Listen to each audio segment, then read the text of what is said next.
El día de hoy, Oscar Rosas, que es profesor titular de CIMESTAR, está con nosotros y nos va a presentar enrodamiento cuántico de información cuántica, no me acuerdo. ¿No? Muchas gracias. Ok. Gracias, Edna, por la invitación. Y hay otros dos profesores organizando el seminario, me parece, ¿no? Bueno, a Carlos, gracias por la invitación. Gracias a todos por estar en este seminario. Espero que no estén obligados. Los que estén obligados, por favor, les firmamos lo que haya que firmar. Siempre es muy placentero estar aquí en la UNAM, donde uno se tropieza con muchos muy buenos amigos en la facultad, en los institutos y demás. Y desde luego también ver tanta gente joven es motivante. Si se descuidan, les tomaremos un poco de sangre para rejuvenecer. Así que no se duerman durante la charla. Procuraré hablar suave por si alguien empieza a cabecear. Y si de repente grito, ya sabrán que va dirigido al que está cabeceando para que reaccione. ¿Okay? Preparé la charla pensando en presentarles conceptos básicos, ideas generales, que pueden funcionar para que ustedes, si se ven motivados o interesados, puedan buscar posteriormente información más concreta, ¿sí? O, si así lo requieren también, con mucho gusto, si me contactan y requieren información más técnica, más específica, se las podemos proporcionar, o en su defecto con cualquier profesor aquí en la facultad o en los institutos. Lo que quiero comentarles son ideas acerca de un par de propiedades que son fundamentales para entender el mundo cuántico. Y estas propiedades son las que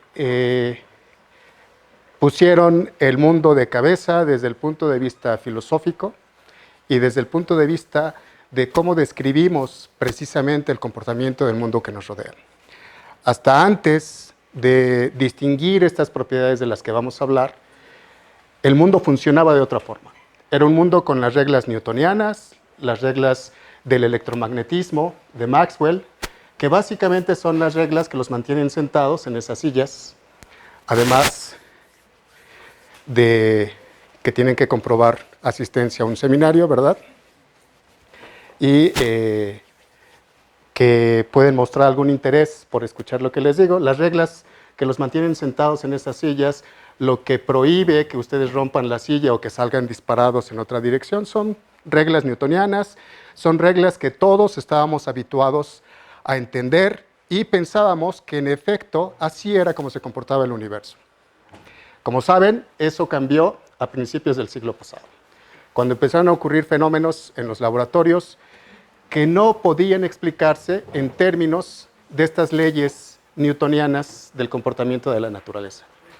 Y la vida cambió en todos los sentidos. Desde entonces a la fecha ha cambiado no solamente nuestra visión del mundo, sino cómo interactuamos con el entorno que nos rodea. Hoy en día estos dispositivos, que no sé por qué los llaman teléfonos inteligentes, no hacen nada que ustedes no le programen, no entiendo dónde está la inteligencia, nos permiten comunicarnos de un extremo al otro de nuestro planeta, básicamente en cualquier instante del tiempo. Podemos enterarnos lo que está ocurriendo del otro lado del planeta en el mismo momento en el que están ocurriendo los hechos. Eso, créanme, veo que muchos de ustedes no existían aquí cuando yo iba, por ejemplo, a la primaria, ¿no? Eso no existía en el mundo en el que yo nací. En el mundo en el que yo nací, las noticias que provenían del otro lado del planeta tardaban meses en llegar, por ejemplo, a México. Y llegaban por medios impresos, ¿sí? Por los periódicos, por boletines, etcétera, etcétera. La tecnología fue enriqueciéndose, fue cambiando, y les digo, tenemos hoy en día estos dispositivos inteligentes que nos permiten hacer cosas increíbles. Estos dispositivos, como saben, funcionan básicamente porque existe la física cuántica y porque hemos aprendido a explotar las propiedades del mundo cuántico. Sin la física cuántica, estos dispositivos no tendrían sentido. Y la gracia está en que es algo que también no entiendo. La tecnología que hemos alcanzado permite reducir el espacio físico en el que almacenamos información. Podemos introducir información en dispositivos cada vez más pequeños. Sin embargo, no sé si lo han notado, pero estas cosas no van hacia menores tamaños, son cada vez más grandes. Son cada vez más grandes porque dejan de ser solamente un teléfono, les agregan cámara, posibilidades de... Ustedes lo saben mejor que yo, ¿sí? Y eso a mí me parece una contradicción, porque lo bonito de esta tecnología es que sea pequeño, y estas cosas son grandes. Esto es lo más pequeño que yo pude encontrar en el mercado y me parece extremadamente grande y estorboso. Lo increíble de esto es que cada vez que se hace un paso tecnológico para incluir mayor cantidad de información en dispositivos cada vez más pequeños, nos acercamos una y otra vez al mundo de la cuántica y empezamos a dejar el mundo newtoniano y requerimos entonces para entender cómo aplicar estos conocimientos y enriquecer y mejorar la tecnología que estamos usando del mundo cuántico. Hay una ley que seguramente ustedes conocen, es una ley famosa que tiene el nombre de su promotor, es la ley Moore, que el crecimiento de la cantidad de información que podemos incluir en estos dispositivos es exponencial y es inversamente proporcional al tamaño. Entonces hay unos cálculos ahí más o menos tentativos que se están cumpliendo sobre cuándo tendremos tecnología que requiera para su uso y su entendimiento necesariamente de las leyes cuánticas. Así que con esas ideas no es sorprendente que hoy en día escuchen por todos lados hablar de la posibilidad del cómputo cuántico y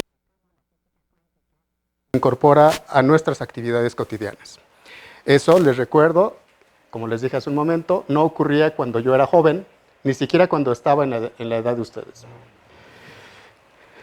Cuando yo estaba en la universidad, todavía era la época de la Guerra Fría, las universidades cerraban sus puertas cada 15 días por alguna huelga, lo que sea, y eso incluso ha cambiado, lo cual es muy positivo. Así que, ¿qué es lo que nos interesa de esto que les estoy comentando? Los avances tecnológicos también son vertiginosos y cada vez se dan en menos tiempo. Este es uno de muchos artículos que han salido respecto al tema que les estoy conversando el día de hoy. Este fue publicado en Nature Physics, precisamente en junio del 2013, donde anuncian la verificación experimental de aquello que llamamos cómputo cuántico. Esto es, desde luego, un logro desde el punto de vista...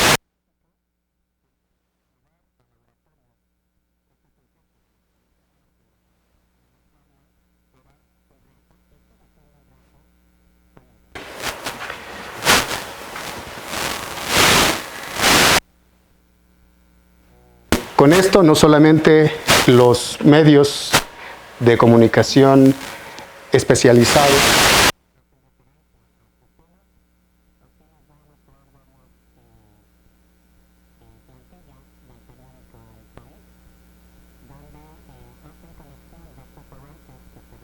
en las instituciones de prestigio asociados con las posibilidades de tener un cómputo cuántico o en un banco o en una institución. Entonces, esto ha llamado la atención no solamente de las universidades, sino de las empresas que involucran dinero para la investigación de protección y manejo de datos, por ejemplo, los bancos. Porque tener un cómputo, por ejemplo, no solamente de codificar información de una forma que sea muy difícil de romper, sino que teniendo un computador cuántico podríamos decodificar cualquier información cifrada en forma convencional. Así que si alguno de ustedes se dedica a la piratería informática, deberán saber que hay mucho dinero invertido por grandes empresas para obtener los primeros dispositivos de computación, la inversión que tienen. Y eso nos conviene a los que vivimos en el mundo académico porque en principio tenemos acceso a becas, a proyectos y demás para hacer investigación en este sentido. Siguiendo el ejemplo de lo que ocurrió durante la Segunda Guerra Mundial, sabemos que los científicos lo que tenemos que hacer es decirle a los inversores: ¿quieres que armemos una bomba? Sí, la vamos a armar, no te preocupes. Desafortunadamente esa historia sí se cumplió, ¿verdad? Pero alrededor de todo eso hubo una inversión multimillonaria que permitió el florecimiento de la ciencia en los Estados Unidos, por ejemplo, y que les permitió llegar al primer lugar en el dominio de la tecnología que conocemos hoy en día. Así que esto es un nicho de oportunidad para todos ustedes que piensan de qué van a... Primero, a estudiar bien sus cursos de física, a terminar bien la licenciatura y después dedíquense a la física cuántica. Y oriéntense hacia el cómputo cuántico. Hay dinero metido ahí. No les quiero mostrar los ceros que se manejan, pero sí hay mucho. Lo importante de estas noticias, por ejemplo, es que esta nota es del 3 de marzo del año pasado y precisamente están pensando ya empresas como IBM en conseguir el cómputo no trivial que usa.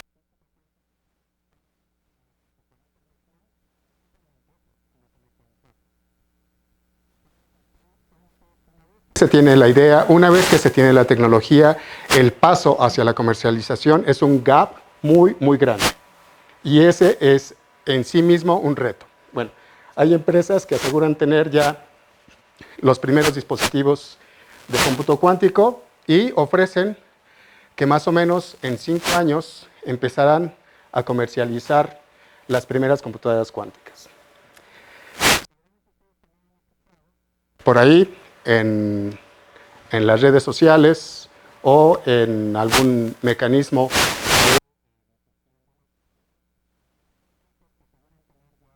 las computadoras cuánticas. Lo que pensamos, los que nos dedicamos a hacer investigación alrededor del mundo, es que eso es un plagio. Y no se puede demostrar porque estas empresas están protegiendo su inversión, ¿sí?, el derecho a esa información, y no permiten que nadie más abra la caja y vea qué es lo que hay adentro. Pero aseguran que ya existen computadoras que procesan información usando física cuántica. Esta empresa, IBM, es de las más serias, de las más comprometidas en el negocio, y les repito que el año pasado anunciaron con bombo y platillos que podrían conseguir comercializar estas máquinas dentro de los próximos 5 años. Y si además agregamos que Nokia y los laboratorios Bell están involucrados en el proyecto, están inyectando dinero, ¿sí? Porque el cómputo cuántico es...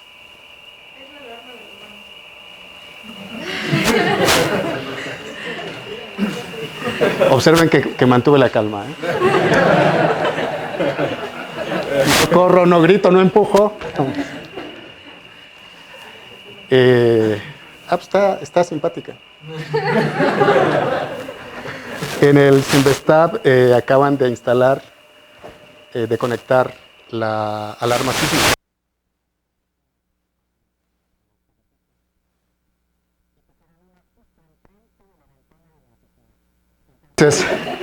Y no sabíamos, en el sismo más reciente empezó alerta sísmica y parecía que me estaba escuchando. Empecé a preocuparme porque escuchaba voces. Otras voces, además de las que ya escucho de por sí. Así que Nokia e IBM involucrados en todo este asunto de la información cuántica. Para tener una idea general, ¿qué es lo que ofrece la física cuántica con respecto a la física convencional para mejorar el procesamiento de la información con dispositivos que podemos tener en nuestro escritorio? La respuesta es nada.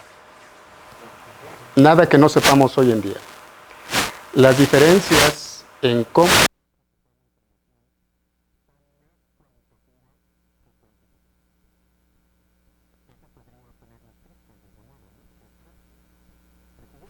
muy interesante que con una computadora podríamos resolver esto y esto.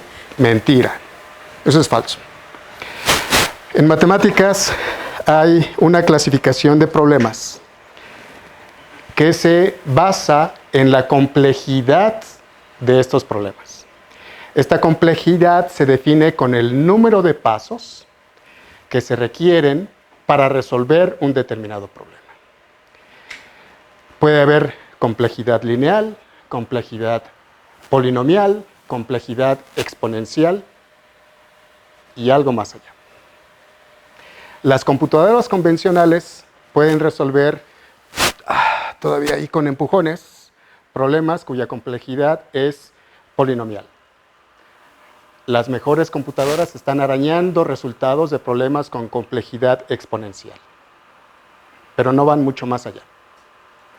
Lo que se espera con el cómputo cuántico es que alguna clasificación de problemas que son de origen exponencial puedan proyectarse al plano de los problemas polinomiales.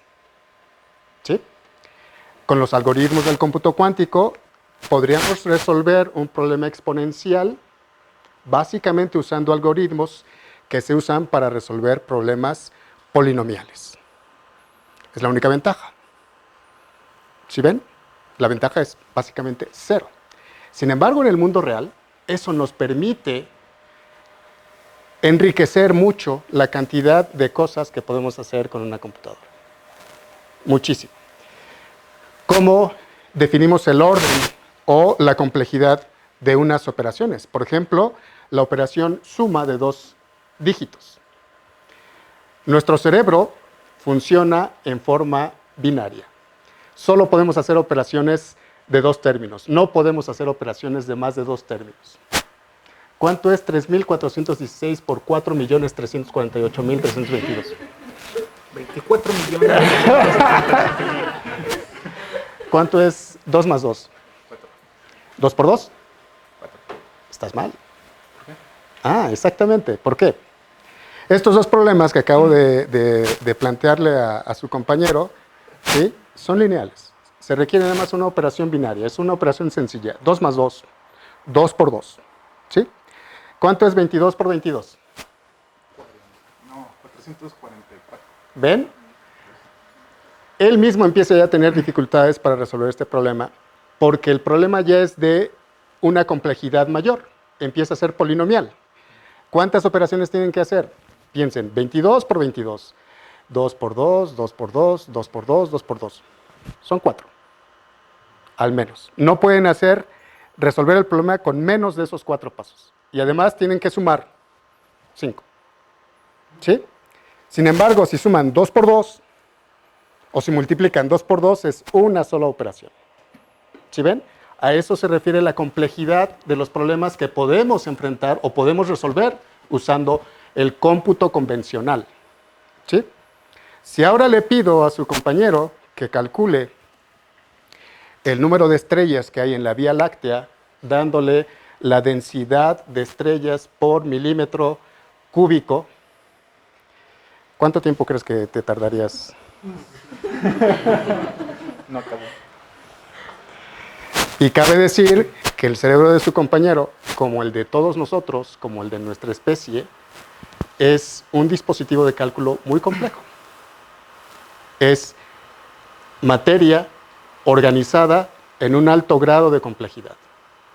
Y nosotros hacemos operaciones que son superiores al orden exponencial sin darnos cuenta. Por ejemplo, el simple hecho de mover mis dedos, como lo estoy haciendo, no requiere que mi cerebro piense, mueve los dedos, lo hacemos simplemente porque queremos. ¿No es cierto? Pero esta operación que están haciendo mis dedos involucra una serie muy compleja de algoritmos para conseguir esto. Y este es uno de los problemas de la cibernética, por ejemplo. ¿Sí? Si a eso le agregan la sensibilidad que deben tener los dedos en el tacto para saber cuánta presión deben poner en un objeto que vamos a tomar para no romperlo o para que no se nos caiga, el problema empieza a ser cada vez más complejo. Estos problemas los estamos resolviendo hoy en día con computadoras convencionales. Y requerimos un software y un hardware muy, muy sofisticado, muy robusto para conseguir eso con una mano biónica, por ejemplo. ¿Sí? Si pretendemos el día de mañana tener la posibilidad de conseguir robots o conseguir suplementos biónicos de alguna parte de nuestro organismo, necesitamos tener la capacidad de almacenar información suficiente y de procesar toda esa complejidad de información con una computadora. Y lo que necesitamos es algo que sea mucho más pequeño que esto. ¿Cierto? Si vamos a usar un brazo mecánico y lo vamos a usar para suplir el brazo biológico de una persona, necesitamos asociar un chip lo más pequeño posible para que no genere problemas en la biología de esa persona. ¿Sí ven? ¿Hacia dónde pueden dirigirse estas posibilidades que ofrece el cómputo cuántico? Cuantitativa, sino cualitativa. Y la clave de todo esto es porque los computadores cuánticos procesan, en principio, de forma natural, la información en paralelo. ¿Sí saben cuál es esa distinción de procesar información en paralelo a procesarla en serie? En paralelo significa simultáneamente, y en serie significa primero A, luego B, luego C, luego D. Paralelo es A y B y C y D, al mismo tiempo. Hoy en día también tenemos clústeres, hemos aprendido a usar las computadoras convencionales para obligarlas a trabajar en paralelo. Pero eso de trabajo en paralelo es falso. Los clústeres, usando las computadoras convencionales, no trabajan en paralelo. Porque las computadoras convencionales, ni una sola de ellas, puede trabajar en paralelo. Todas trabajan en serie.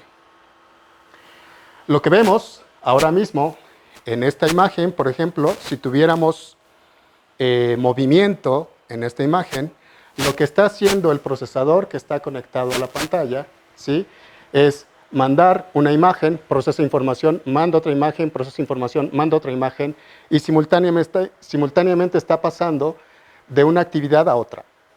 ¿Sí? Pero todo esto lo hace en serie. El efecto que ustedes ven es como si fuese un comportamiento continuo o en paralelo de esta computadora. Pero no funciona así. No puede funcionar así. Estas computadoras no pueden procesar un ciclo de operaciones que va desde A hasta D simultáneamente. Tiene que acabar primero A, luego B, luego C y finalmente D. No puede hacerlo de otra forma. Porque simplemente las leyes de la física a las que está sujeta lo prohíben. ¿Sí?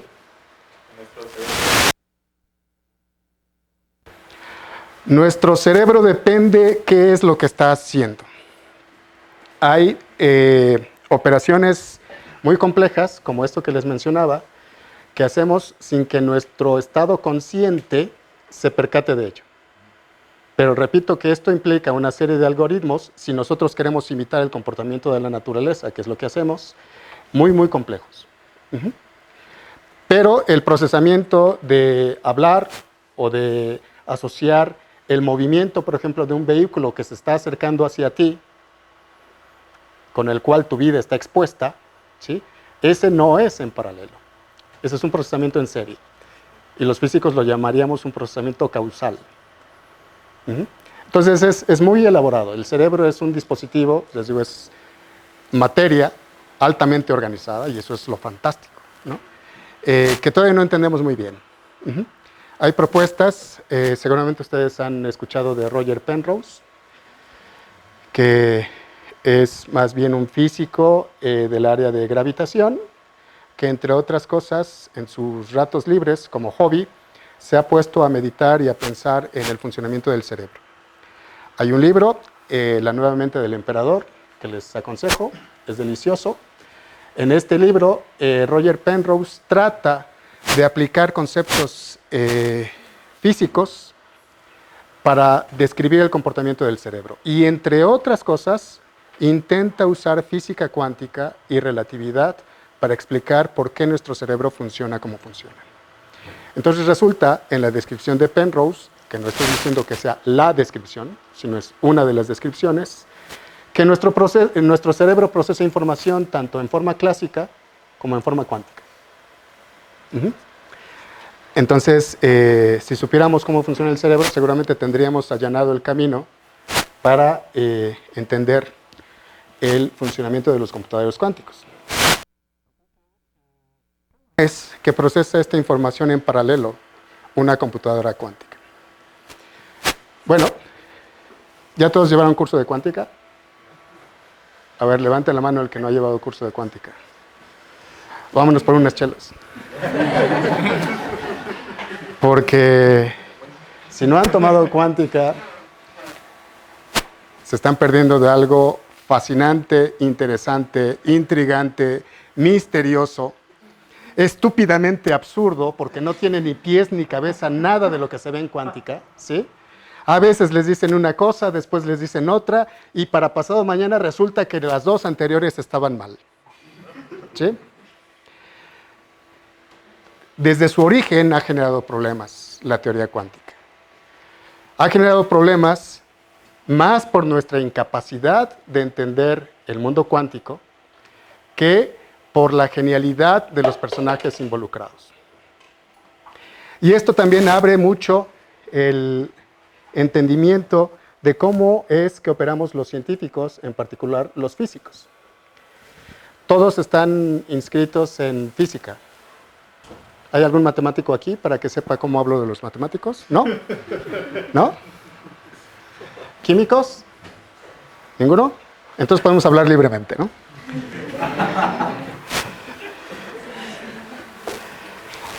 Los físicos tenemos intestinos. También nos da hambre. También dormimos.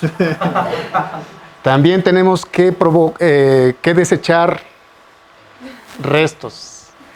También nos enamoramos, también tenemos relaciones sexuales, sudamos, tenemos miedo, ¿sí? Todos, incluyendo aquellos que le han prestado su nombre a diferentes ecuaciones y o libros con los que torturamos a los estudiantes en clase. Y la física es una actividad humana. No nos podemos sacudir, por mucho que queramos y que nos creamos en la cima de la creación los físicos, porque lo estamos.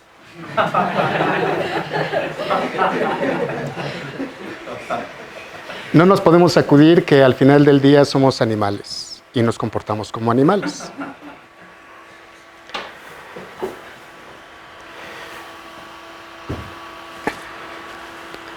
Les voy a dar la clave de uno de los misterios de la física cuántica, sobre todo para aquellos que no han tomado todavía el curso de cuántica, para que vean qué interesante es. ¿Han escuchado el principio de incertidumbre? ¿Sí? Ese principio de incertidumbre nos indica, en principio, que no podemos conocer a la perfección en una sola medición la posición y el momento de una partícula. ¿Sí? Eso está en el corazón de la física cuántica. Pero también está en el corazón del comportamiento humano. Y les digo que los físicos somos humanos. Cuando encontramos la posición, no encontramos el momento. Y cuando encontramos el momento, no tenemos la posición. Y eso se aplica en todo el comportamiento de nuestra vida. ¿Mm?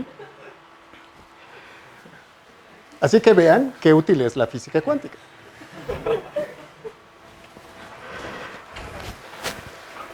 ¿Qué es lo misterioso de la física cuántica? De acuerdo con Feynman y Dirac, el misterio de la física cuántica reside en algo que llamamos superposición.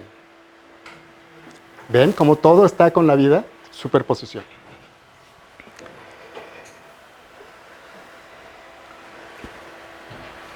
Aquello que llamamos el estado físico de un sistema, que con Newton corresponde a dar posiciones y momentos para cualquier instante de tiempo,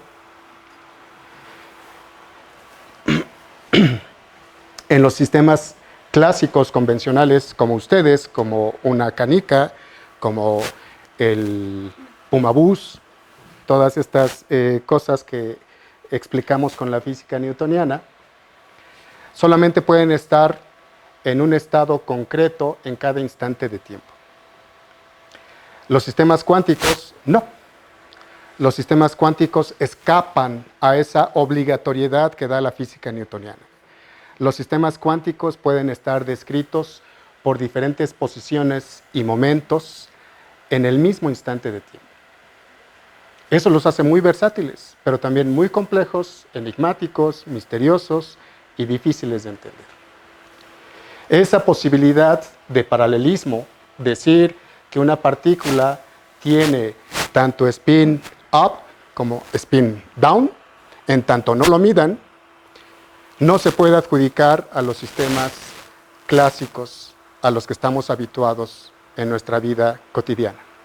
Y esa posibilidad de superposición es precisamente lo que se explota, sobre todo para generar algoritmos de cómputo usando dispositivos cuánticos.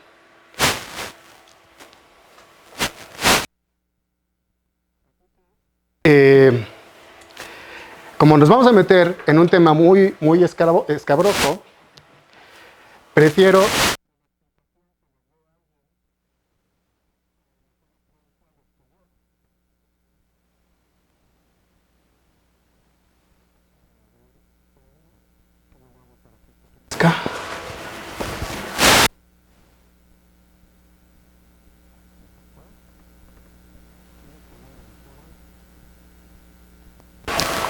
¿el volumen? ¿Oyen algo? Si no se oye, no tiene gracia. ¿No hay volumen?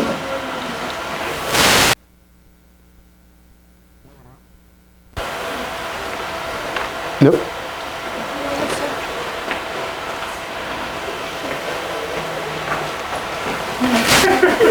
No.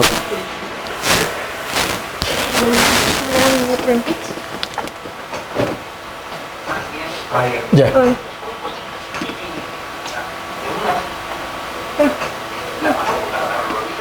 Ya. No, sube.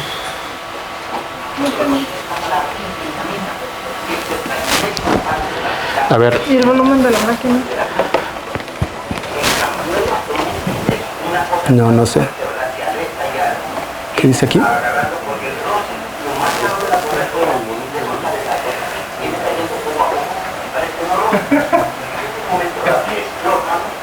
A ver, vamos a intentar escuchar, ¿vale? A ver si escuchamos algo.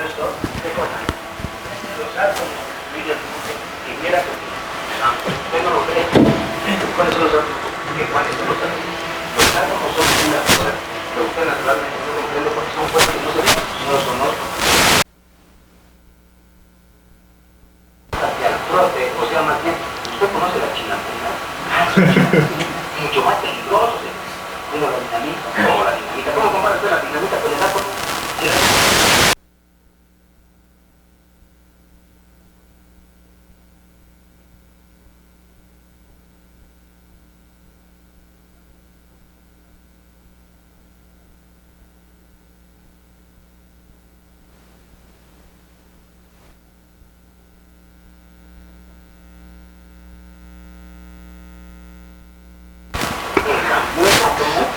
Una cosa tan fuerte, ¿verdad? Que al estallar viene agarrando, porque el roce, lo más raro de la cosa es que al usted soltar el átomo, viene cayendo poco a poco y parece que no roza.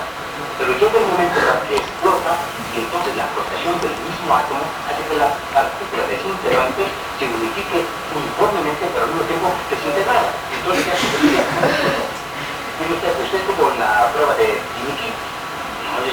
Y yo también, porque parece el periódico, una prueba que hicieron, una isla, ¿verdad? Rodeada de arena, animales, ¿verdad? Y luego echaron la bomba. Viene bajando la bomba hasta que toca, ¿verdad? El suelo. Agarra el agua, alcanza 80.000 pies de altura. Descansa, hermano. ¿Qué pasó? Ya, ahí está, con mucho calor.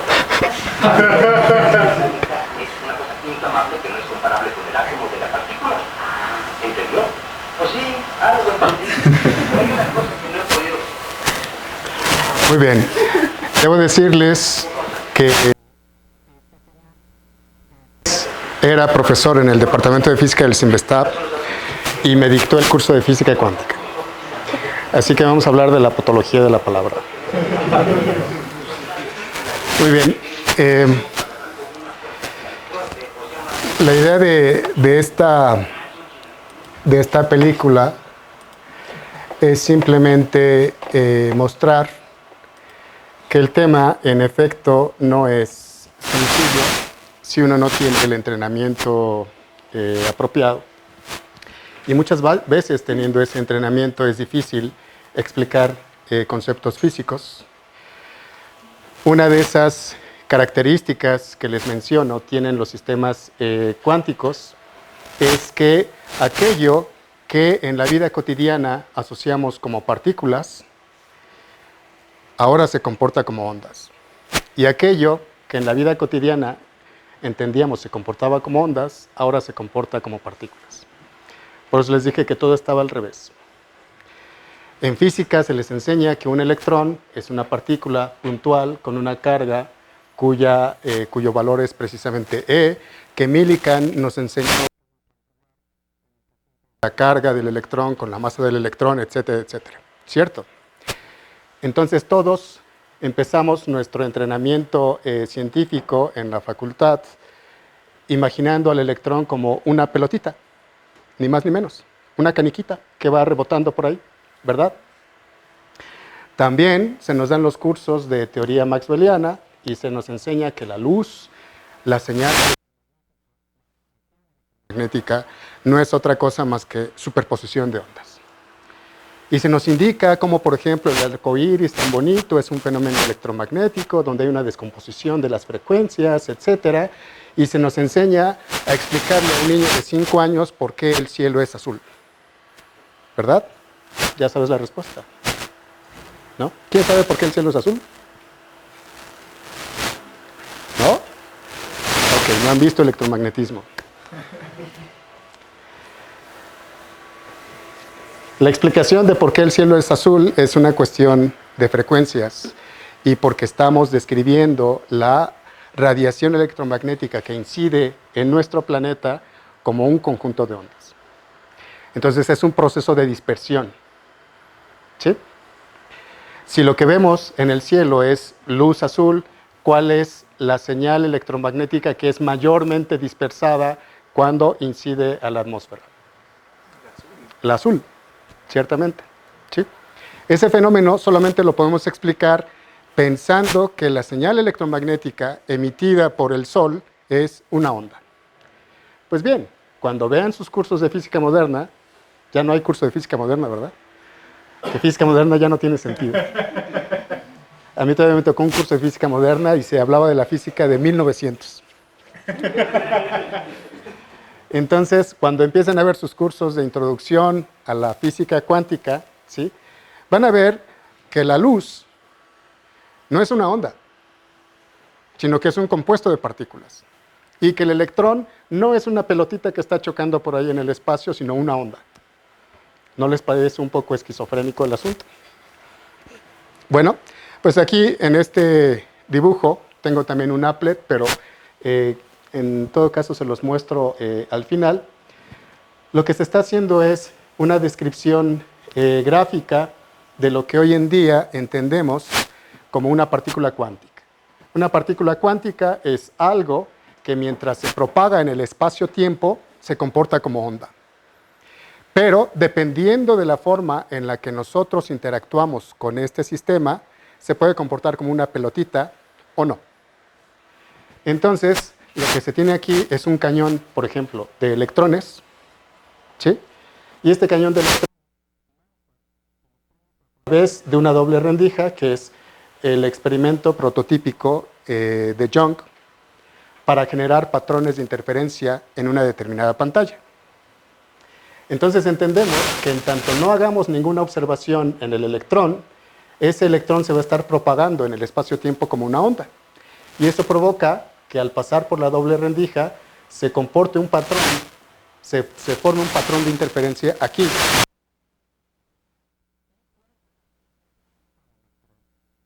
Depende de qué tipo de pregunta le hacemos al electrón, será la respuesta que nos dé el electrón. Si le hacemos una pregunta en la cual lo obligamos a contestarnos en su identidad de partícula, ¿sí?, la respuesta va a ser como una partícula.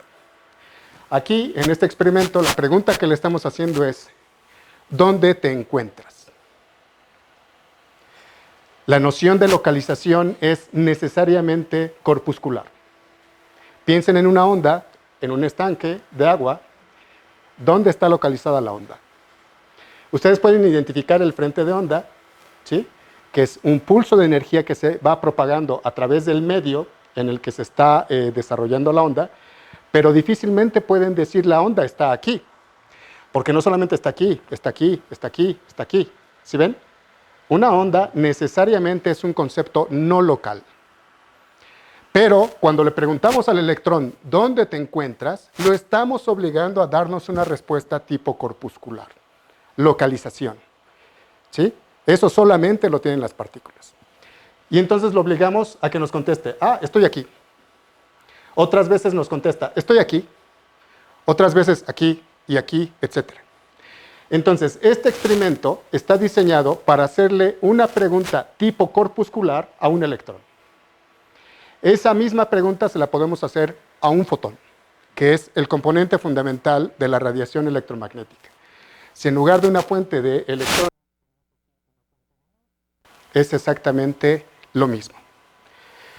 Cuando nosotros tengamos el mismo experimento repetido una cantidad muy grande de veces, o le hacemos la pregunta a una cantidad muy grande de electrones que fueron emitidos de acá, lo que vamos a ver es una serie de regiones muy claras, muy especificadas donde incidieron los electrones. Y esa serie de regiones van a ser el equivalente a las franjas brillantes en un patrón de interferencia de la luz. Y en estas franjas brillantes, que son franjas de gran acumulación de electrones, vamos a entender un patrón de interferencia de electrones. ¿Sí? Atención, muchos libros de texto, muchos profesores dicen que el comportamiento ondulatorio del mundo cuántico es solamente en el ensemble. Es decir, solamente cuando tenemos un titipuchal de electrones. Que de otra forma no se puede tener el comportamiento ondulatorio de estos electrones. Eso está mal. Porque cuando le hacemos esa pregunta al electrón, repito, el electrón va a caer en uno y solamente un punto de esta pantalla. Sin embargo, ese maldito electrón gusta de caer en las regiones, ¿sí?, que serían las zonas brillantes de un patrón de interferencia. Y solo en esas regiones. Va a evitar caer en las regiones que serían oscuras en un patrón de interferencia. ¿Qué es lo que le dice al electrón dónde caer? Lo que le dice al electrón dónde caer es el comportamiento ondulatorio que es intrínseco al electrón. Y si se nos está expresando como una partícula es solamente porque nuestro experimento lo está condicionando a expresarse de esa forma. Poco loco, ¿verdad? Pues esta capacidad que está acá es lo siguiente. Si nosotros queremos hacer apuestas sobre dónde va a caer el electrón, lo que hacemos en física cuántica es hacer una superposición de ondas de los diferentes posibles estados de localización del electrón. ¿Sí? Esa superposición de ondas nos va a dar una distribución de probabilidades donde es posible que encontremos al electrón. Y esa distribución de probabilidades que calculamos en el pizarrón usando física cuántica nos da exactamente que la probabilidad aquí y aquí. Con lo cual, teoría y experimento están perfectamente amarrados. ¿sí? Esta propiedad de, en tanto no hagamos una medición, en este caso, de la posición del electrón, el electrón puede estar en cualquiera de estas posibles posiciones en tanto no hagan la medición ustedes. Y esto es lo que se conoce como superposición. Y esto es lo que usamos en el cómputo cuántico, ¿sí? Para que se aceleren los procesos de cálculo de cada una de las operaciones. Esto es lo que sería en paralelo. Mientras una de las posibilidades del electrón, que es caer aquí, está haciendo una operación, otra de las posibilidades del electrón que está a caer aquí está haciendo otra operación y así sucesivamente. ¿Sí? Atención, nosotros podemos predecir con mucha precisión dónde es más probable que caiga el electrón.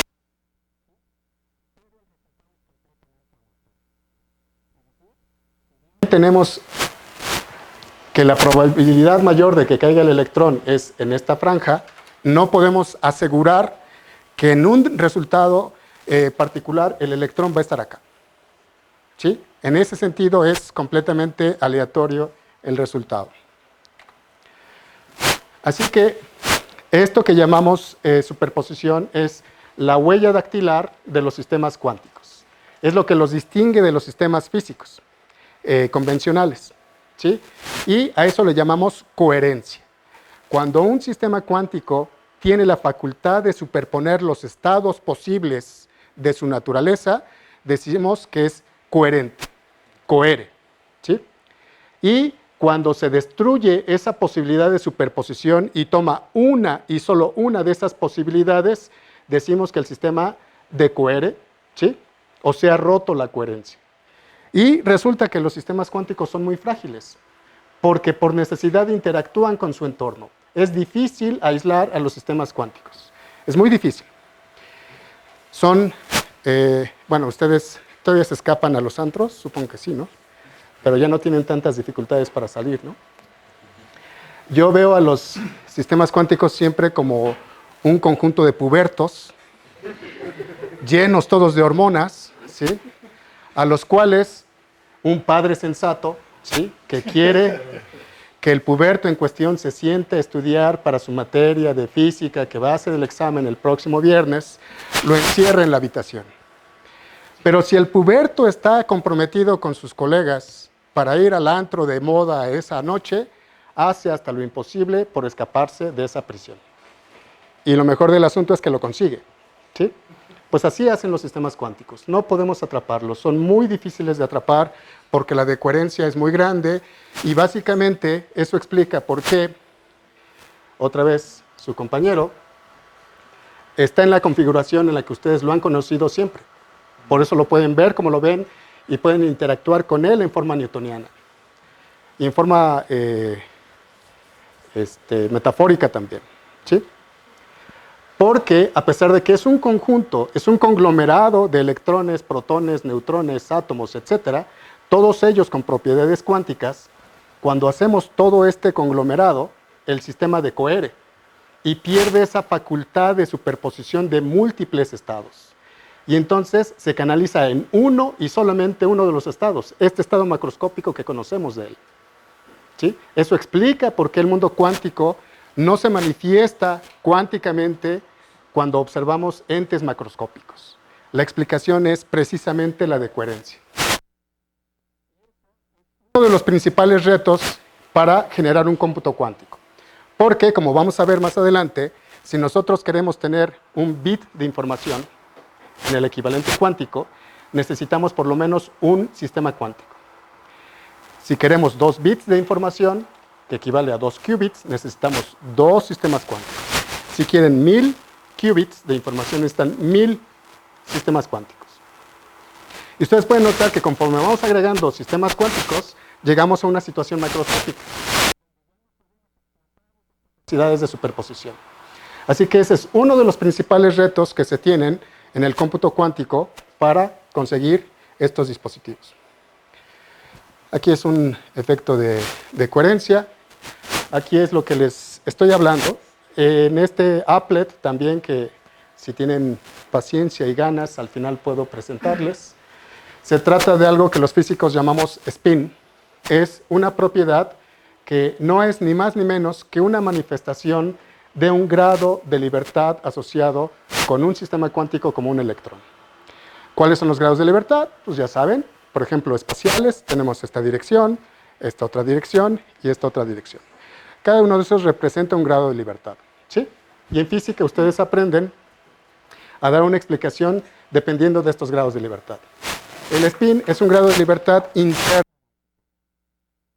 Manifiesta simplemente representándolo con una flechita hacia arriba o hacia abajo, ¿sí? Y esto es simplemente la asociación o la identificación de cómo asociamos un sistema cuántico con un bit de información.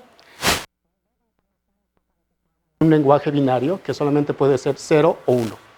Las computadoras convencionales balbucean en este lenguaje de ceros y unos nada más. Entonces, podemos asociar este estado del spin del electrón con 1 y este otro estado con 0. Pero a diferencia de un foquito que puede estar prendido y lo asociamos con 1 o apagado y lo asociamos con 0, el spin del electrón puede estar en 1, en 0 o en los dos simultáneamente, por esa capacidad de superposición que les acabo de explicar hace un momento. Así que en tanto no midamos el spin del electrón, no lo vamos a obligar a estar o en 1 o en 0. Va a estar en una combinación lineal de los dos. Y eso es precisamente lo que explotamos en el cómputo cuántico. Esa capacidad de estar en los dos estados al mismo tiempo.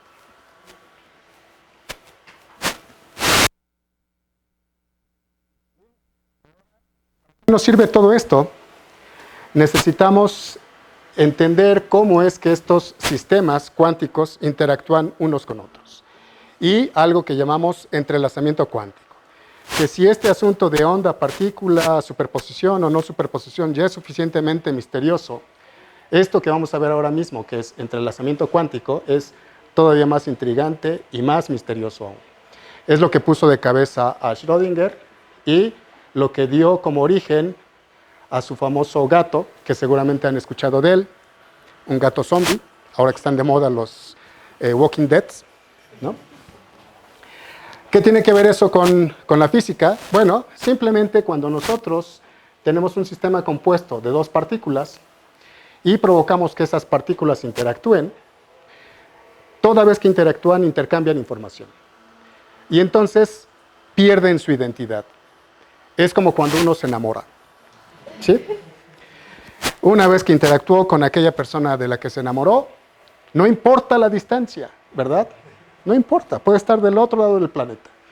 Pero a nosotros nos tiene la mente ocupada en esa otra persona. Y pensando qué es lo que estará haciendo la otra persona. ¿Cierto? Esta es una correlación. Cuando los sistemas interactúan, hay correlaciones entre ellos.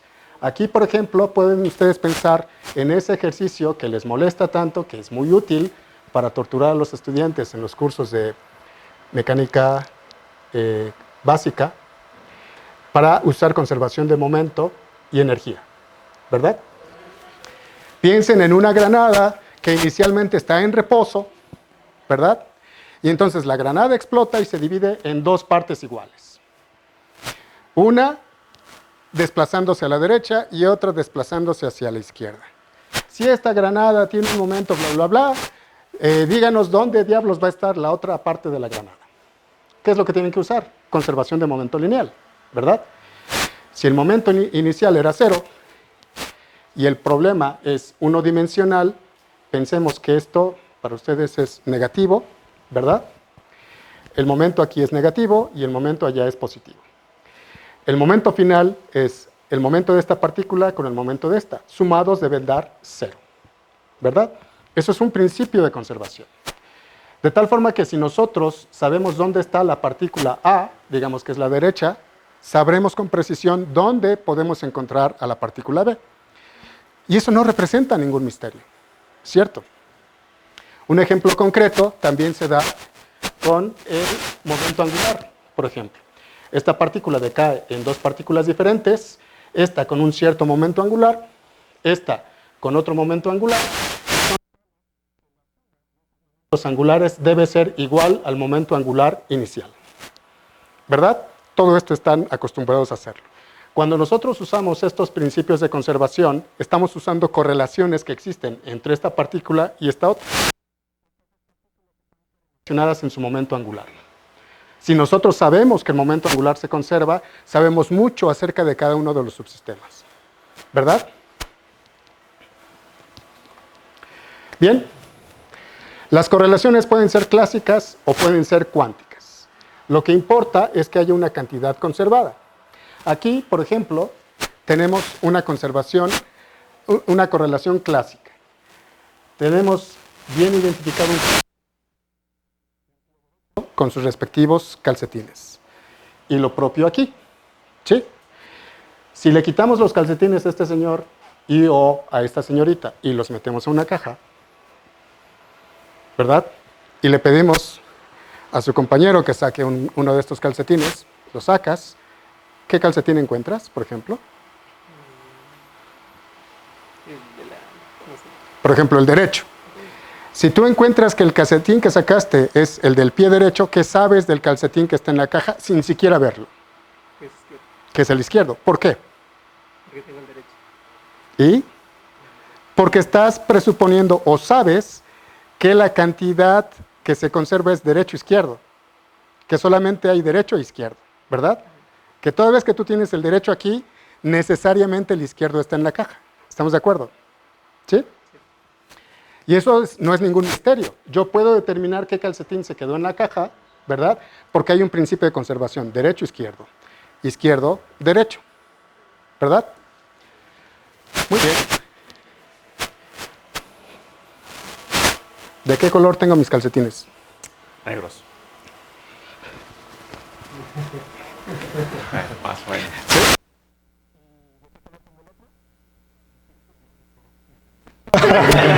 ¿Y por qué esperas que sean negros? Conservación de... Conservación del color.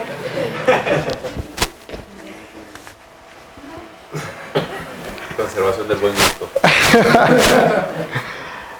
Bien, ahora...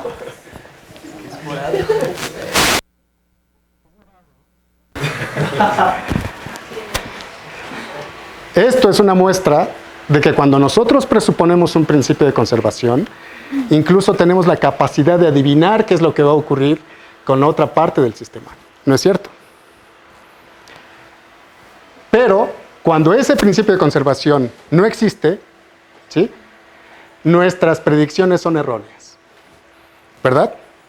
Entonces, primero tenemos que asegurarnos que existe tal principio de conservación para poder hacer esta clase de afirmaciones. Vamos a regresar a mis calcetines más tarde. Aquí vamos a entrar a algo todavía más sofisticado que vive en el mundo cuántico. Esta expresión que está aquí, ¿realmente crees que la luna existe solamente cuando tú la observas? Es una frase, una pregunta que le hizo Abraham Pais a Albert Einstein cuando estaba acompañando Pais a Einstein a su casa desde Princeton hasta su hogar, que todos ustedes saben que a Einstein le gustaba caminar y platicar con diferentes personas. Abraham Pais es el biógrafo más reconocido de Albert Einstein. Y cuando estaban hablando de cuánticas, Einstein mantenía la afirmación de que el mundo que nos rodea existe tal cual, independientemente de que lo observemos o no. En contra de la afirmación de Heisenberg y compañía, que dicen que solamente cuando observamos un sistema cuántico le damos realidad a ese sistema cuántico. Por eso Einstein le dice a Abraham Pais, señalándole a la luna, oye, ¿y tú crees que eso está ahí solamente cuando lo observas? Para Einstein esa luna debería existir ahí siempre. ¿Sí? Resulta que estaba equivocado. Pero lo que tiene Einstein es que incluso cuando se equivoca tiene razón. Esa filosofía se llevó a un artículo que seguramente ustedes han conocido, es el famoso artículo de Einstein, Podolsky y Rosen, que da lugar a lo que se conoce como la paradoja EPR, donde cuestionan estos conceptos de realidad. Y esto está involucrado con esta noción de entrelazamiento de lo que les estoy hablando. Esto está involucrado con estas correlaciones que se establecen en los diferentes sistemas, cuando esa correlación no es puramente clásica, tiene algo más que nos permite distinguirla. ¿Sí? Asociado con ese artículo, los periódicos en primera plana anunciaron que Einstein nuevamente estaba atacando la teoría cuántica, una teoría que él fundó, que él ayudó a crear y a crecer, y se hizo una noticia amarillista de esto, porque además dicen que Einstein tocaba la guitarra y hacía nara, nara, nara. Bueno, no importa. Creo que no están con mucha sensibilidad política aquí últimamente. Bien, entonces, ¿qué tiene que ver esto con lo que les estoy diciendo? Hace un rato les mencionaba que cuando hay una conservación, hay correlaciones. ¿Sí? Siempre tenemos eso. Pero podemos distinguir perfectamente entre correlaciones clásicas y correlaciones cuánticas.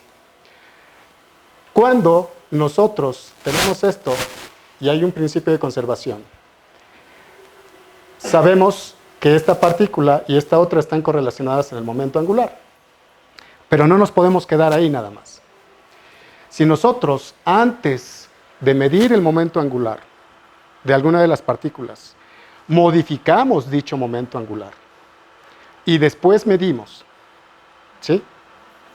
Y como resultado obtenemos que el momento angular se sigue conservando, entonces esa propiedad es una correlación cuántica. De otra forma, es una correlación meramente clásica. ¿Sí? ¿Qué significa esto? En el ejemplo de la granada, cuando tenemos una partícula que va en esta dirección y otra en esta otra dirección, piensen, por ejemplo, que yo me pongo en esta posición y cuando esta porción de la granada se acerca hacia mí, simplemente le provoco un giro. En mecánica clásica puedo hacer todo. Le provoco un giro sin afectar la trayectoria original que tiene esa partícula. ¿Qué significa? Le estoy suministrando momento angular orbital. Pregunta, ¿qué ocurre con la granada que se está desplazando en esa dirección? Sí, igual. ¿Sí, igual? ¿Por qué? Porque no lo afectaste ahí. ¿Por qué? Porque le estás dando la partícula de este lado, no la de aquel. Ok, eso es correcto. Si la granada de la que estamos hablando, ¿sí?, es una granada clásica, ¿sí?, vietnamita. Pero si la granada de la que estamos hablando es una granada cuántica, cuando yo le suministro momento angular a esta granada, la otra maldita parte de la granada sabe lo que le hice a esta y se mueve en consecuencia. Si yo le hago un giro aquí y la granada empieza a girar aquí, repito, si es una granada cuántica, la otra granada en automático empieza a girar en la otra dirección. ¿Para qué? Para que el momento angular final se siga conservando. ¿Sí? Y entonces, si yo hago esta modificación en el momento angular y después mido el momento angular de esta granada y mido el momento angular de la otra granada y su suma sigue dando 0, como era el momento angular original, entonces esa propiedad es cuántica, no es clásica. Pero como bien dijo su compañero, si es una granada clásica, yo modifico el momento angular de esta y la otra no le interesa lo que le ocurre a esta. ¿Sí? Yo mido el momento angular de esta, mido el momento angular de la otra, lo sumo y veo que el momento angular no se conservó. Entonces es una correlación clásica. Así es como distinguimos correlaciones cuánticas y clásicas. Y las que nos interesan son las correlaciones cuánticas. Cuánticas son lo que Schrödinger bautizó como entrelazamiento cuántico. Y aquí es un poco lo que les estoy diciendo. Cuando lo que se trata son granadas cuánticas, es decir, partículas con spin 1/2, yo puedo hacer girar este spin y el otro spin en automático se ajusta para que la suma de los spines siga siendo 0 como el de la partícula original. Esto es como lo producimos en el laboratorio, lo producimos por medio de láseres y cristales no lineales, correlaciones cuánticas que llamamos estados entrelazados, y estos estados entrelazados en un computador cuántico. ¿Cómo entendemos esto? Bueno, matemáticamente significa esto, significa una superposición lineal de dos estados como estos que están aquí. En este estado tengo un calcetín derecho que está cuadrado y un calcetín izquierdo que es rojo. Y aquí tengo la configuración donde el calcetín derecho es rojo. ¿Sí? ¿De qué color dijiste que tenía el calcetín? Es morado, ¿no?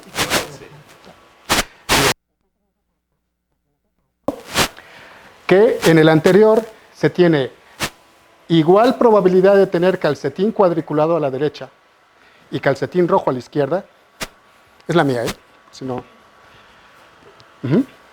que obtener un resultado opuesto. ¿Sí? Ahora, medición, descubro qué calcetines tiene la persona que estoy analizando y encuentro este resultado, por ejemplo, no me sorprende, porque está dentro de los resultados que yo esperaba. Hay la mitad de probabilidad de encontrar esto. ¿Sí? Lo que sí no sé es, en cada vez que haga yo una medición, cuál calcetín va a ser cuadriculado y cuál calcetín va a ser rojo. Entonces, lo que tengo que hacer, y lo que ustedes pueden ver aquí, es que si estos calcetines fuesen cuánticos, precisamente, la aleatoriedad radica en que si bien siempre se va a conservar calcetín cuadriculado, calcetín rojo, no sé cuál es cuál. El resultado en cada medición es aleatorio. Cuando yo tomo en conjunto todos esos resultados y hago estadística, se verifica que en efecto la mitad de los casos es de esta configuración y la otra mitad de los casos es esta otra configuración. ¿Sí? Eso es lo que entendemos como ha dado lugar a muchas cuestiones y de discusión de banqueta asociado con la física cuántica. Esto que tengo aquí es la...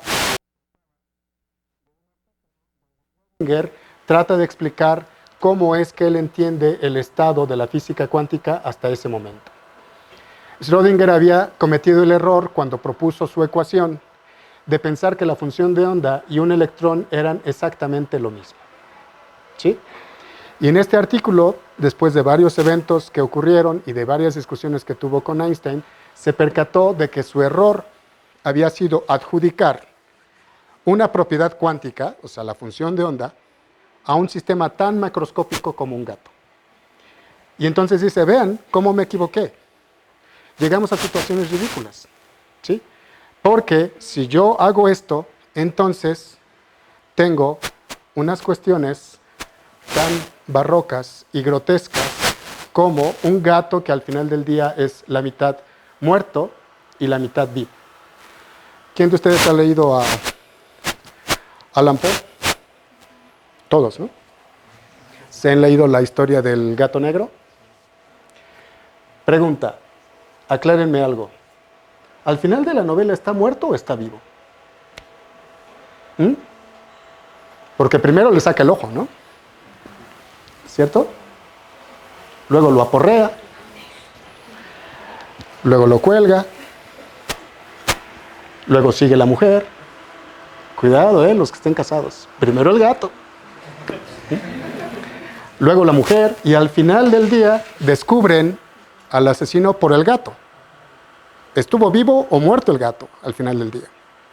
Entonces, en esta cuestión de literatura es un pasaje donde a mí me gusta conectar esta noción de este gato de Poe, el gato negro de Poe, porque no sabemos al final del día si está vivo o está muerto. Depende de cómo interactuamos con él. Para el criminal, el gato al final del día estuvo vivo, ¿verdad? Y el asunto está en que ese gato vivo y muerto, todo nuestro entrenamiento académico y en los temas de investigación que desarrollamos nos sigue persiguiendo. Así como nos persigue a nosotros, porque resultó una maldición para Schrödinger. Mucho que había hecho Schrödinger como aporte a la ciencia se desdibujó y pasó a cobrar importancia este asunto del gato de Schrödinger, donde el famoso es el gato, no Schrödinger, ¿sí? Y el artículo que les menciono es un artículo de 20 y tantas páginas, y donde se menciona el gato es un parrafito como de 10 líneas. Ese artículo de 20 y tantas páginas es famoso por esas 10 líneas, donde describe este gato que es la mitad vivo y la mitad muerto. Y que la descripción cuántica de lo que sería ese gato es un gato zombie, porque es una superposición lineal de un gato vivo y un gato muerto. Entonces, el asunto es, si ustedes meten a este gato zombie en una caja, antes de abrir la caja, ¿qué posibilidades tienen ustedes de encontrar al gato en un determinado estado, vivo o muerto? Sé que estoy siendo muy ambiguo en esto. Vamos a llegar aquí ahora a lo siguiente. ¿Sí? La función de Schrödinger se refiere a lo siguiente. Él describe un dispositivo maligno que consiste en una caja donde mete un gatito, se asegura primero de que esté vivo, lo hace a oscuras para que la Sociedad Protectora de Animales no tenga ninguna queja, y en esa caja pone un dispositivo que consiste de un sistema radioactivo que tiene la posibilidad igual a un medio de decaer y la posibilidad igual a un medio de no decaer, y es tal que si el átomo decae, que a su vez rompe un matraz, y este matraz contiene a su vez un veneno que una vez liberado mata al gato. La descripción de esto es que la suerte del gato depende de si el átomo ha decaído o no ha decaído. Si el átomo ya decayó, el gato está muerto. Pero si el átomo no ha decaído, el gato está vivo. Y como tiene el átomo la mitad de probabilidad de decaer y la mitad de probabilidad de no decaer, hay la mitad de probabilidad de encontrar al gato vivo, pero también la mitad de probabilidad de encontrar al gato muerto. Si ustedes tienen dificultades con ver animales muertos, ¿sí?, y quieren saber cuál es el resultado del experimento, en lugar de ver directamente al gato, pueden meter un contador Geiger o un mecanismo para ver si el átomo ha decaído o no. Si el átomo ya decayó, mejor no abran la caja. ¿Sí?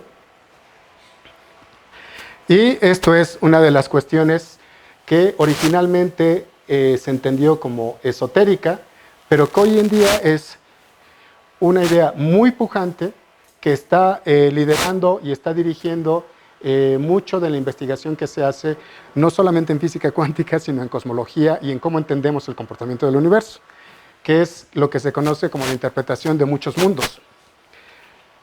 Como en este ejercicio hay la mitad de probabilidad de que el gato esté muerto porque el átomo ha decaído y la mitad de probabilidad de que el gato esté vivo porque el átomo no ha decaído, la interpretación es que esto ocurre simultáneamente en dos universos paralelos.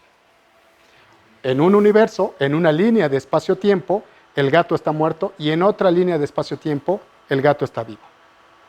El problema de esta interpretación de muchos mundos es que no sabemos cuál de estos dos mundos, por ejemplo, es el nuestro. Y resulta que algunas veces es este y otras veces es este otro. En la literatura de cosmología, de teoría de cuerdas, branas y demás, ustedes van a encontrar que este universo donde el gato está vivo aquí genera una brana y el universo donde el gato está muerto genera otra brana. Pero sorpresa, no hay forma de comunicarse entre estos dos universos. Bien, ya para acabar.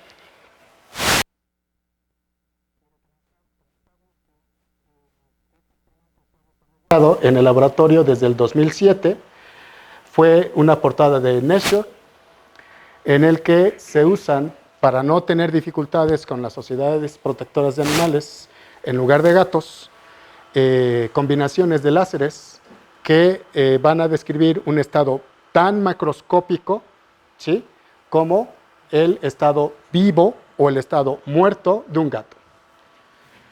Y esta descripción que ustedes ven aquí es básicamente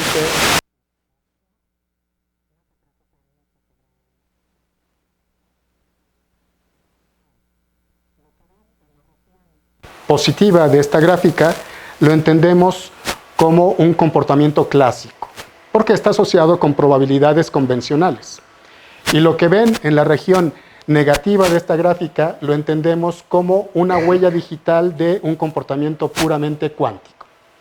Y entonces en el laboratorio cada uno de estos picos representan o bien el estado vivo del gato o bien el estado muerto del gato. Así que este experimento se ha hecho en el laboratorio para determinar estos gatos tipo Schrödinger. Nosotros hemos implementado, entre otras cosas, un mecanismo para generar estos estados tipo gato usando átomos y cavidades electromagnéticas. Estas cavidades son trampas con unos espejos altamente reflejantes en las paredes que implican una tecnología que le dio el premio Nobel a Haroche hace pocos años. Entonces, para no aburrirlos más, estas nos permiten tener incluso situaciones tan esotéricas como esas combinaciones de gatos vivos y gatos muertos, que les debo la descripción de esto para no cansarlos más. Esto que les acabo de comentar en ideas generales, un poco pensando en transmitirles unas nociones muy específicas.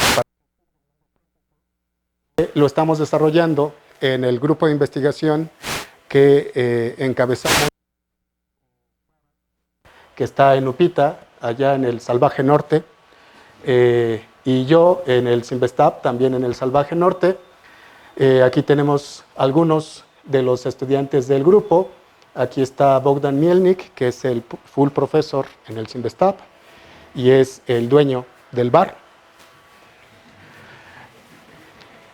Y créanme que es literalmente un bar, ¿eh?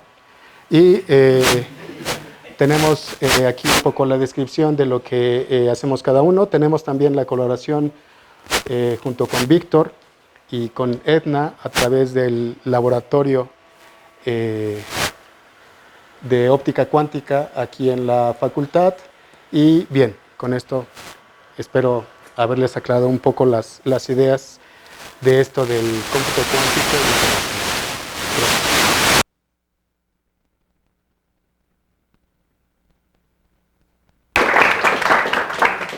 ¿Alguien tiene alguna duda?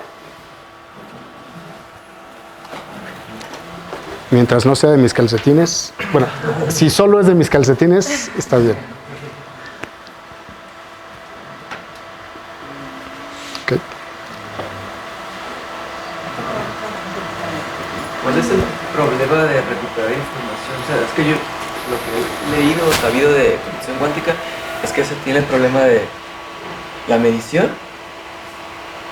Por ejemplo, tenemos los tres estados, ¿no? Arriba, abajo y los de la superposición. Pero al medir no se pierde el tercer estado de superposición. ¿O cómo se resolvió eso si es que ya no está ese problema? No se puede recuperar la información. A diferencia del cómputo convencional, muchas de las compuertas lógicas que se usan en cómputo cuántico son no reversibles. Entonces, mientras que en un circuito convencional tú tienes un flujo de corriente que pasa por un capacitor, por ejemplo, ¿sí? O por un diodo, y lo puedes correr en esta dirección y o en esta otra, en los algoritmos de cómputo cuántico no. Porque toda vez que haces una medición, obligas a la decoherencia del sistema, como mencionaba hace un rato. Entonces, dejas primero que el sistema evolucione a una cierta superposición de diferentes posibilidades, y eso es todo el potencial que tienes en el cómputo cuántico. Pero una vez que haces una medición, obligas a que el sistema se manifieste o bien en este, o bien en este, o bien en este otro. Y una vez que está manifestado con este perfil, con esta característica, ya no lo puedes regresar al estadio anterior en forma económica. Sí lo puedes regresar, pero tienes que hacer un proceso de preparación y de control sobre ese estado para llevarlo nuevamente a esta otra combinación que antes tenías. Entonces no se pierde, pero no representa un problema en las posibilidades del cómputo cuántico, porque eso se hace mero al final, ya cuando quieres obtener un resultado. Experimentalmente, ¿Qué tan viable es tener una computadora cuántica a través de átomos fríos? A través de Átomos fríos. átomos fríos es una de las propuestas que se tiene para implementar algoritmos de cómputo cuántico, pero cualquier técnica o rama de la física cuántica que quieras usar tiene pros y contras. Porque la otra vez estaba leyendo, digo, se me hacía algo muy tendencioso el título. Era en una página supuestamente de divulgación, ¿no? De que se hablaba de que podías tener un átomo, ¿no? O sea, y lo podrías manejar spin arriba o spin abajo, ¿no? Pero también hablaba de esa posibilidad de que hacías esto y te metías con, creo que la segunda o la tercera ley de la termodinámica y entonces también. Entonces, sí está muy tendencioso y dije, no creo que eso sea posible, ¿no? Mira, aquí en la UNAM, en el Instituto de Ciencias Nucleares, hay un laboratorio de átomos fríos que está dirigido por... ¿Perdón? ¿No es por Pepe Jiménez? Ah, no. Por Pepe Jiménez, por ejemplo. Y en San Luis Potosí, en el Instituto de Física, el doctor Frío. ¿No lo conocen? ¿No ha venido por aquí el doctor Frío? Eduardo. No, en serio, es el doctor Frío. Le dicen el doctor Frío porque él tiene un laboratorio para enfriar átomos. Entonces, se enfrían por diferentes técnicas. Una de las técnicas más conseguidas, mejor adaptadas para conseguir estos átomos fríos, es a través de redes ópticas. Literalmente hacen una especie de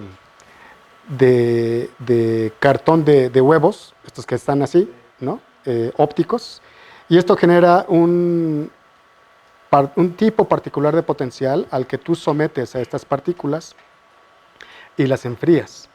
Enfriarlas, desde luego, está involucrada la noción de temperatura, pero significa reducirles lo más posible la energía a estos sistemas.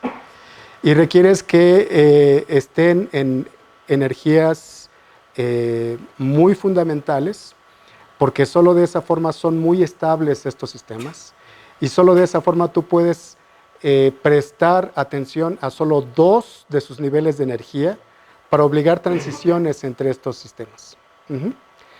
Si de ahí las implicaciones técnicas asociadas con el enfriamiento de estos átomos implican o no relación con las leyes de la termodinámica, se me escapa, honestamente. Pero no me preocuparía. Sí. Una pregunta que relaciona un poco con lo que preguntaron al principio. Si es sobre en tu opinión, ¿cuál crees que sea el principal problema de la computación cuántica? O sea, ¿es más un problema enfocado a la teoría, ajustar la teoría de lo que está pasando, o más un problema de ingeniería en encontrar cómo lograr conseguir esos estados cuánticos que mencionas? La teoría no. De hecho, en la teoría estamos haciendo un software para un hardware que todavía no existe. Desafortunadamente, Steve Jobs ya se fue. Así que en cuestión de tecnología, el mundo ha perdido realmente un gurú importante en ese sentido. Las mayores dificultades que yo a nivel personal encuentro para implementar el cómputo cuántico es esta cuestión del escalamiento. Porque, insisto, cuando tú vas formando los con tabiques cuánticos, un mínimo indispensable de qubits para que puedas procesar información compleja, llega un momento de saturación, repito. Y entonces este conjunto de qubits, a partir de n está por determinarse con las técnicas, etcétera, a partir de n decohere y ya no manifiesta propiedades clásicas. Es puramente, cuánticas, es puramente clásico. Sin embargo, tenemos, cuando refiero a mí en concreto, sino como especie, o sea, los diferentes grupos a lo largo del mundo, la sospecha de que todavía no entendemos bien cómo procesar estos dispositivos cuánticos. Hemos conseguido encontrar manifestaciones cuánticas en sistemas muy grandes, tan grandes como un fulereno. ¿Sí saben qué es un fulereno? ¿Sí lo han escuchado? Los gachupines le llaman futbolano. Cada quien, ¿verdad? Pero es porque tiene la estructura como de un balón de fútbol, ¿no? Y es una partícula macro, es un conjunto de átomos, es muy grande, muy, muy grande. Entonces, grupos de experimentalistas en Austria, dirigidos por Anton Zeilinger, han mostrado que estas partículas tan macroscópicas como el fulereno, cuando los haces pasar por una doble rendija, como el experimento de Young, producen todavía un patrón de interferencia. Y son muy, muy grandes, de verdad. Eso da una esperanza, ¿sí? Nos da un indicio de que este problema de escalamiento vamos a poder solventarlo también, ¿no? Pero en mi opinión, eso es el mayor reto que se tiene ahora, la de coherencia de los sistemas. Uh-huh. ¿Alguna otra pregunta? Que mencionaba acerca de los diferentes métodos de procesamiento, o sea, ya sea, por ejemplo, de estado sólido o fotónica, o sea, ¿cuáles serían como las ventajas, desventajas de ambos? Bueno, por ejemplo, en espintrónica, ¿sí? Tú tienes una red de espines.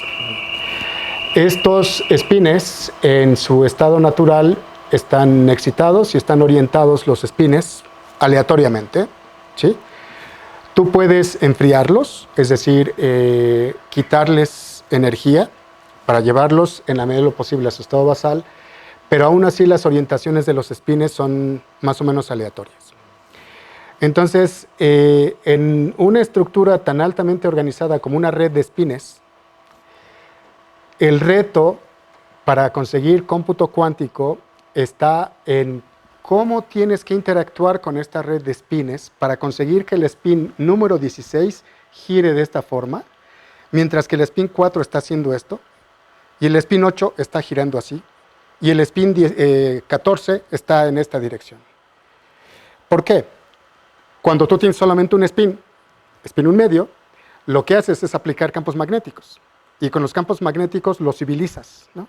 Lo domas, lo controlas un poco. Pero son campos magnéticos muy, muy concretos para que ese spin concreto haga una operación concreta. Cuando tú tienes dos spines, tienes este spin aquí y este spin así, el campo que tú actúas afecta a los dos. Y si lo que estás haciendo es que el spin gire así, este también va a girar. ¿Sí? Entonces aplicas un campo y afecta a todos los spines. Entonces aplicas el campo y afectas a todos los spines en la red. Pero lo que tú quieres es implementar operaciones selectivas para que puedas explotar el paralelismo de estos sistemas. Te digo que quieres que el qubit 80 esté haciendo una operación negación, ¿sí? Mientras que el par de spines 16 y 17 están haciendo un control not y así sucesivamente. Eso es un reto que se tiene, por ejemplo, en spintrónica. Y todavía no entendemos muy bien cómo hacerlo, por ejemplo. Y así, cada una de estas técnicas que se están implementando para buscar conseguir cómputo cuántico tiene pros y contras. Hasta donde yo sé, y en mi gusto personal, ¿sí? Lo mejor es usar luz, usar fotones para hacer estas operaciones cuánticas. Los fotones no solamente son ecológicamente correctos, ¿no? Sino que son muy baratos y son muy, muy maleables. Permiten hacer muchas, muchas cosas.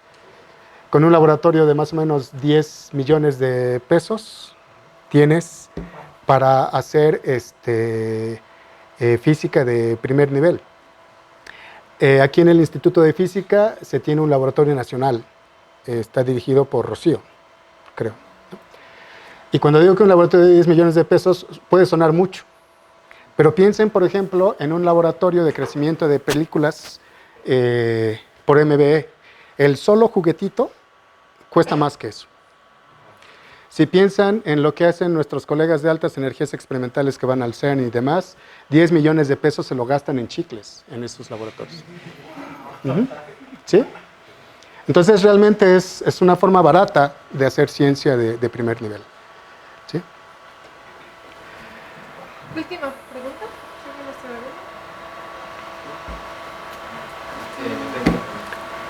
cuando dices que te gusta más hacer computación cuántica con fotones, pues con hacer computación cuántica con fotones es un problema actualmente, que no tenemos total control sobre la información porque tenemos que hacer mediciones proyectivas y estamos aniquilando siempre información. Entonces, ¿cómo se puede lograr que sobreviva la información justamente necesaria que necesito sin destruirla para comprobar que está funcionando? Bueno, tu afirmación es imprecisa en el sentido de que hacemos mediciones proyectivas. Si haces una medición proyectiva no destruyes el sistema. La medición proyectiva es en el pizarrón la forma más fácil que tenemos de explicar qué entendemos por medición. Pero piensa, por ejemplo, en un experimento tipo Stern-Gerlach. ¿Sí? Sí saben todos de qué hablo, ¿verdad? Es simplemente inyectar un haz de átomos neutros eléctricamente, suelen ser átomos de plata en este experimento, a través de un magneto que genera un campo magnético inhomogéneo y obliga a que el spin de estos átomos de plata se manifieste, se deflecta hacia arriba cuando el spin es up y se deflecta hacia abajo cuando el spin es down.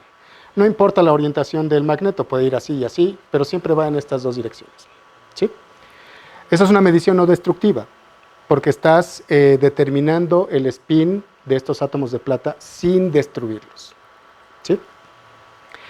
En el análogo óptico, el magneto sustitúyelo por un divisor de haz. Y los átomos de plata sustitúyelo por un haz de luz, fotones. Este divisor de haz puede tener actividad óptica, de tal forma que te separe los fotones que están incidiendo sobre este divisor de haz en una polarización determinada y la polarización ortogonal. Con eso, por ejemplo, estás haciendo una medición no destructiva. Entonces depende de qué es lo que quieres hacer con ese dispositivo y con esos sistemas cuando tienes en mente hacer mediciones.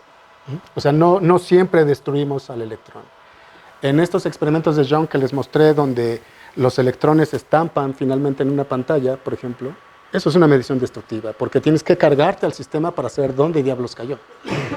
Y ya no puedes recuperar al electrón para hacer algo con ese electrón. Pero con la luz sí se puede, sí se permite hacer esas cosas. ¿Cómo se hace una medición proyectiva de estados de Fock? ¿Cómo haces una medición proyectiva a estados de Fock? ¿Qué entiendes por medición proyectiva? Matemáticamente es verdad, pero pues experimentalmente, ¿cómo se podría lograr? Experimentalmente le haces una pregunta cuya respuesta solamente puede ser sí o no. Y la pregunta es, ¿estás en el estado de Fock de 4 fotones? ¿Sí? Y el sistema te va a contestar simplemente sí o no. ¿Qué significa eso? Cuando haces el proyector, ¿sí? Te da una delta con el estado que quieres, ¿cierto?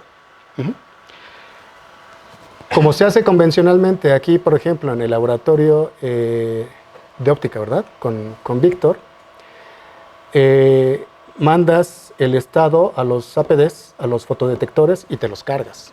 Si eso es lo que estás pensando, pues necesariamente te los cargas, pero eso no es una medición proyectiva.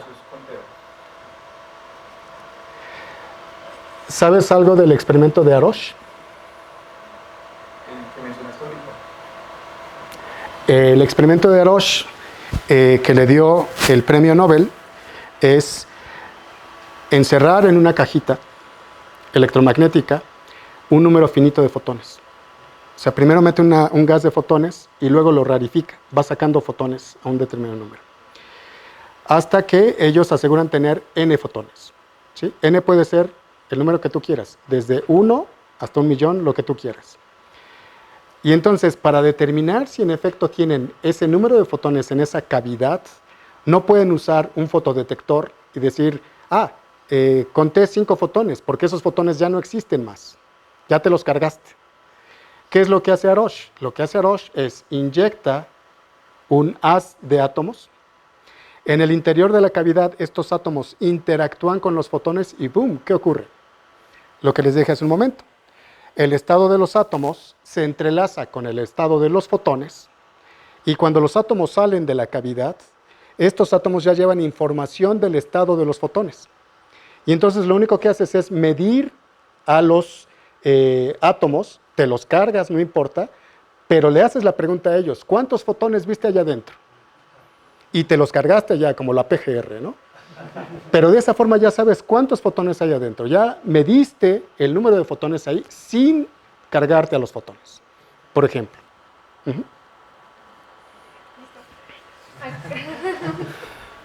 Agradecemos nuevamente a Oscar. Okay.